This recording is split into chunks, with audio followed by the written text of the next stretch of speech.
If you've ever realized that teaching someone to play a violin takes a different skill set than teaching them algebra, or if you've ever started a lesson by gaining the learner's attention and then proceeded to build on previous knowledge that they've already learned, then you've used the principles outlined by Robert Gagne, probably without even realizing it.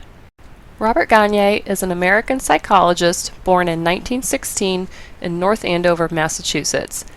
He decided early on in high school that he wanted to be a psychologist and studied at Yale University and received his graduate degree from Brown University.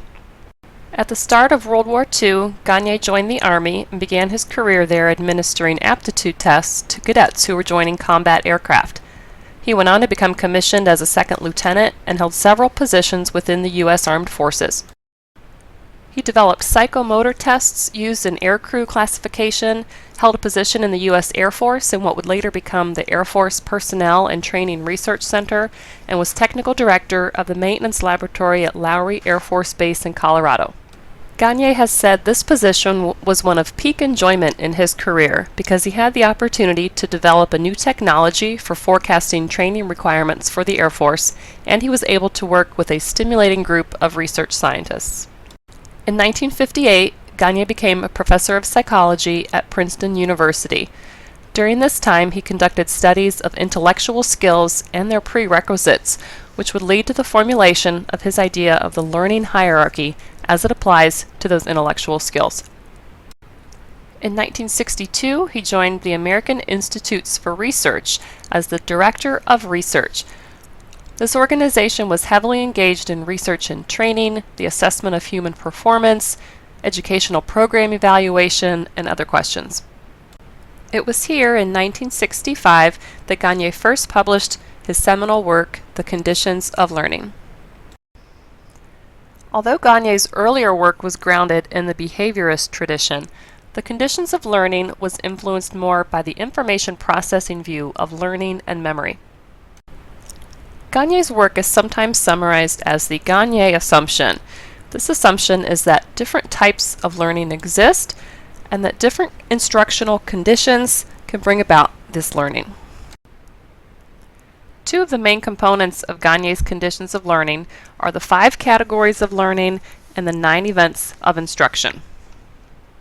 Gagne recognized that having a learner memorize and recite the 7 continents on the earth is a different learning outcome than having a learner learn negotiation and influence and leadership skills. Therefore, he created the 5 categories of learning, which is a framework for all the different types of learning across many instructional settings. The first category is verbal information, or declarative knowledge.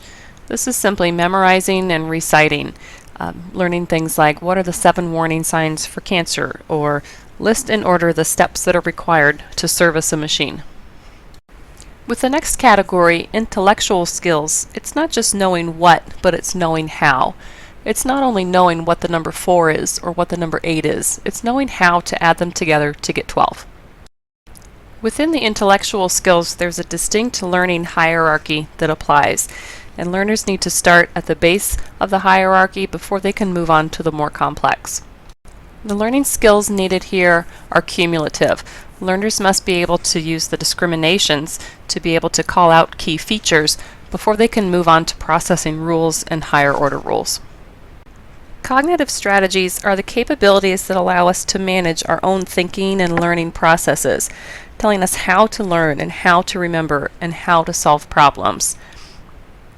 When faced with a broken machine that he's never seen before, the mechanic can use his prior knowledge of tools and of safety and form an analogy of a machine that he knows how to repair and use the same skills to repair this machine. The next category of learning is motor skills, and although these types of skills can be very diverse, anything from playing an instrument to driving a car, the one thing they all have in common is their dependence upon smoothness, precision, and timing of muscular movement. And finally, the attitudes are the outcomes of learning that influence the individual's choices of personal action, such as influencing their willingness to recycle or their willingness to exercise. In regards to the matter of instruction, Gagne has said that each of the categories of learning outcomes require a different set of conditions for optimizing learning, retention, and transferability. Optimal conditions include external events in the learner's immediate environment, usually called instruction, and internal conditions acting through the learner's working memory. Let's move on to the second piece of the puzzle, the 9 events of instruction, which Gagne defined as any set of events external to the learner which are designed to support the internal processes of learning. Gagne's instructional theory is widely used in the design of instruction by designers in many settings.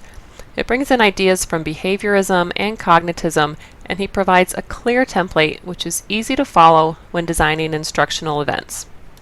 Gagne's focus for instructional design is that learning can be systematically connected to the design of instruction, and he emphasized the design principles and procedures that need to take place for effective teaching and learning.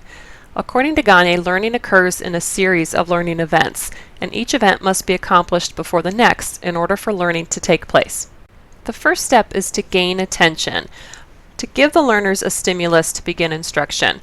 This can be done by starting with a story, or to provide the WIFM, or the what's in it for me, why this learning is going to be relevant to your audience. Step number 2 is to inform the learners of the objectives, telling the learner what they will be able to do as a result of the instruction. This can be in a more formalized objective, or it can be something very simple that the audience will understand. The next step is to stimulate recall of prior knowledge. It's easier for the learners to learn new skills when they're able to connect them to what they already know. This can be done as a verbal review or having the learners create a mind map of previous knowledge. The next step is to present the material. Present the content in different ways with different modes. Use lecture and hands-on activities, case studies, and so forth. Use chunking to present the content in small, manageable bites, and don't forget to build upon the previous knowledge that the learners already have. Step number 5 is to provide guidance to the learner. Students should be provided with guidance in order to cut down on frustration during learning activities. This can be in the form of one-on-one coaching or Q&A, rubrics or cheat sheets, anything that would be useful in providing both structure and guidance to the learner. The next step is to elicit performance. Students should be given the opportunity to be able to practice and apply their skills.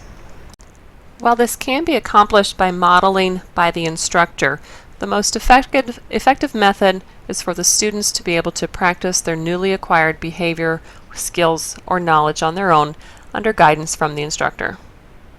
The next step is to provide feedback, and the feedback should be specific rather than general, "you're doing a good job." Tell them why they are doing a good job, or specific guidance on what to improve. Step 8 is to assess performance. Evaluate the learners to determine if the lesson has been learned and to provide general progress information. This is also a good time where the students can determine content areas that they still need to master. And finally, step 9, enhance retention and transfer. This can be done by informing the learners about similar problem situations, review the lesson, provide additional practice, or give the students the opportunity to apply their new skills in a personal contest. So what is it about Gagne's instructional model that makes it so distinctive from others? First, it's based on information processing theories of learning. It does not attempt to propose new theory pertaining to learning and memory, but only to use existing theory as a basis for the conceptualization of instruction. Secondly, the theory is comprehensive in the sense that it attempts to include all the kinds of learning outcomes to which instruction is usually addressed. This is the significance of the proposal of the 5 kinds of learning outcomes and the inclusion of attitudes and motor skills, as well as cognitive abilities. And a third distinctive feature is the fact that it combines external instruction with the internal learning process and memory. The inclusion of these characteristics makes it possible for this theory to deal with instructions of many forms in a variety of settings.